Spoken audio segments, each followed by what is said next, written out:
Before we get to the topic of today's video, please sign up to be notified when Seasons Volumes 1 and 2, Spring and Summer, the trade paperback editions launch on Kickstarter. We're going to be launching very soon. We're trying to reach 200 followers before we go live, and every sign up and every follower counts for us to get to this goal. So go to the description below, click on that link, and please sign up and help us reach it. Thank you so much. On the surface, comics as an entertainment industry and politics as a societal system couldn't be more radically different from each other. While one concerns the language of art, abstraction, men and women in tights, and the daydreams of the human mind and heart, the other concerns law, everyday reality, men and women with rights, and the deeply rooted beliefs of the same human mind and heart. Two people arguing over comics can remain friends, God willing, because comics are material goods typically purchased with disposable income that ultimately reflect taste with no real-world consequence. But two people arguing over politics may never speak again because politics, on the other hand, reflect ideas that can be fundamentally at odds with one another with obvious real-world consequences. Occasionally, these two seemingly foreign worlds do dovetail, yes, but putting it in simple terms, the comparative stakes of opinion are much higher. And yet, in spite of the presumed chasm between them, comics and politics, including cultural and social issues, are inextricably linked throughout history. Comic readers will often say, "Get your politics out of my comics." Comic book creator and writer Kelly Sue DeConnick has been criticized in the past for saying, "If you don't like my politics, then don't buy my books."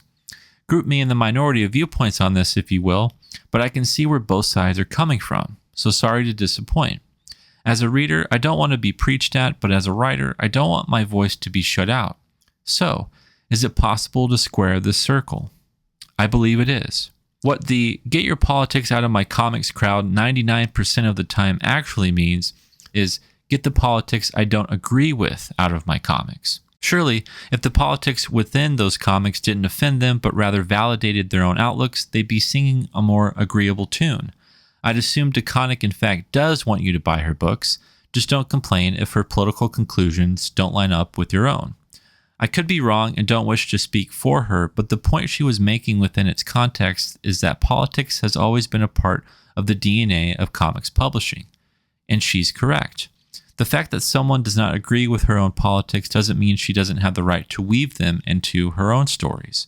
Then again, it depends on how heavy-handed the political messaging appears within these stories, and also if it's a creator-owned property or a well-established character with 70-plus years of history from which to draw. Let's be clear.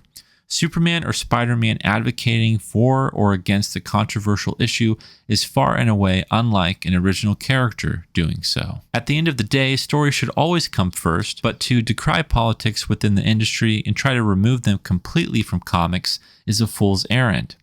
Comics have tackled all kinds of political and social topics over the years. If these readers and fans held this position and had their way in decades past, think of the many groundbreaking comics we may have never found on the newsstands.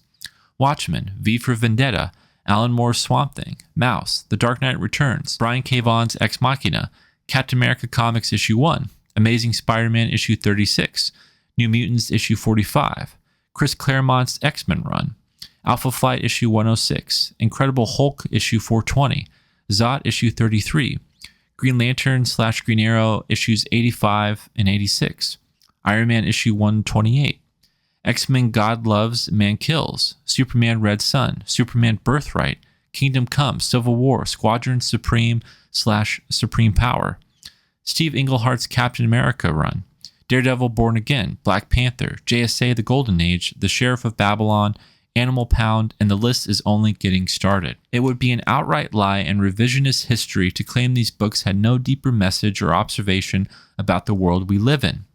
While comics may always not be at the forefront of political or social change, they have indeed always been engaged in it in some form or another. Strip the political or social commentary from these books and they are no longer recognizable.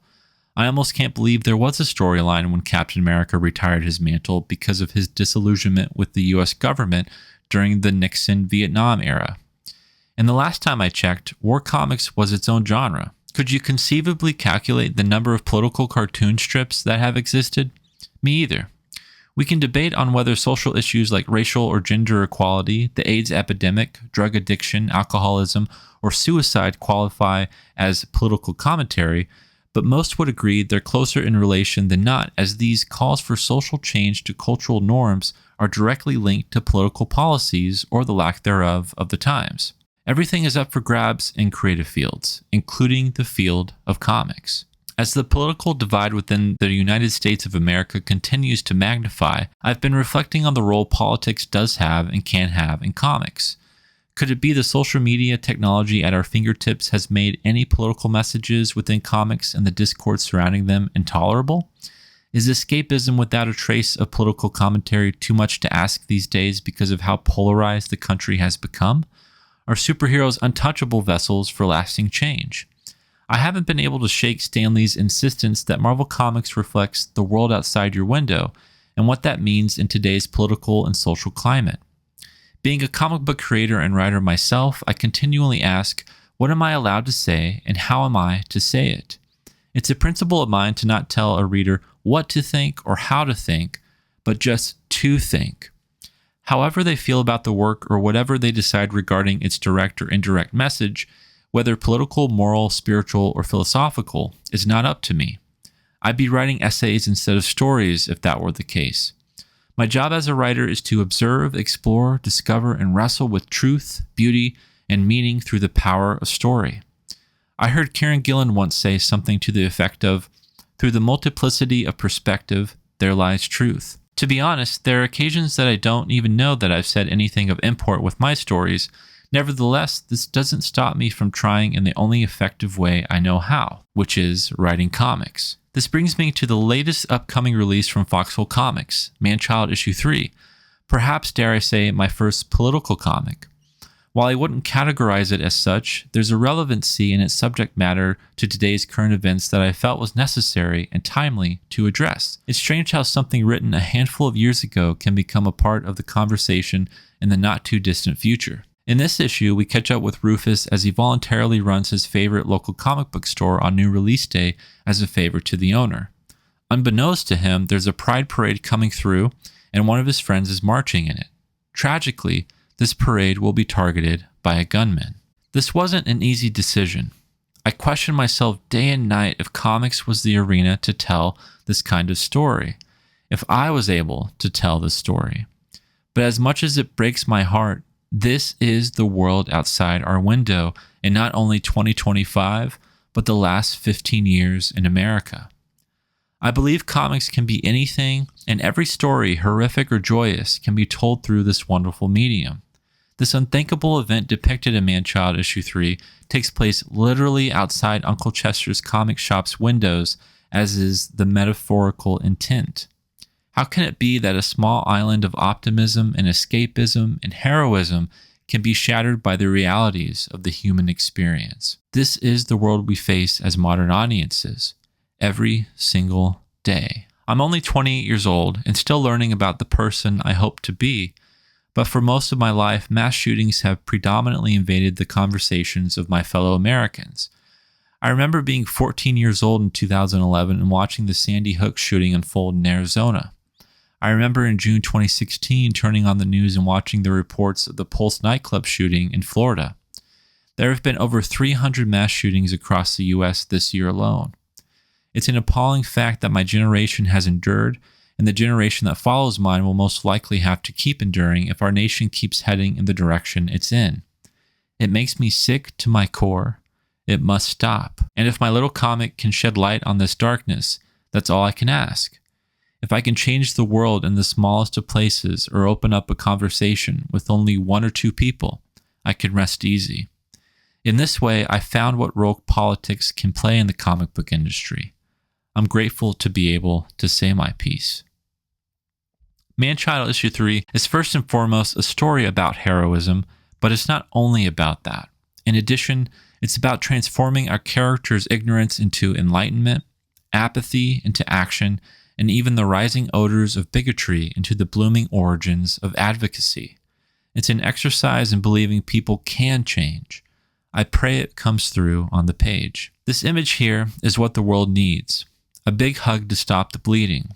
unity and compassion for our brothers and sisters. We need dialogue. We need this especially in the face of senseless violence.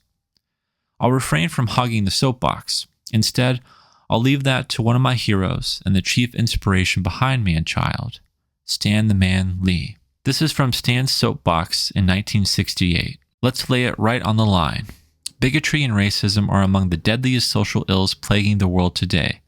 But unlike a team of costume supervillains, they can't be halted with the punch in the snoot or a zap from a ray gun. The only way to destroy them is to expose them, to reveal them for the insidious evils they really are. The bigot is an unreasoning hater, one who hates blindly, fanatically, indiscriminately. If his hang-up is black men, he hates all black men.